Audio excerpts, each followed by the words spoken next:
برافو يا دوس. كل ما اللعبة بقت مش اكتف، يعني بقت ما فيهاش صوت وحركة، كل ما الطفل نفسه يبقى اكتف. وكل ما اللعبة بقت اكتف كل ما الطفل هيبقى مش اكتف. فانت لو عاوزة ابنك يبقى دماغه شغالة اديله لعبة ما فيهاش صوت. هي دي تبدلي التلفزيون بان الطفل يسلي نفسه، مش انت اللي تسليه. خلوا ان بعد ما يرجعوا لو يروحوا نادي، لو في نادي يا ريت يجروا يلعبوا، ينزلوا تحت البيت يستكشفوا، يطلعوا على السلم، يقعدوا جوه في الأوضة يلونوا.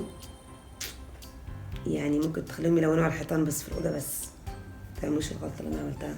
بلايدو اللي هو الصلصال، يعملوا أشكال، بازلز، يقروا. في مليون ألف حاجة ممكن تتعمل، بس احنا بنستسهل أكتر بكتير من البرامج اللي على يعني الأجهزة الآيباد.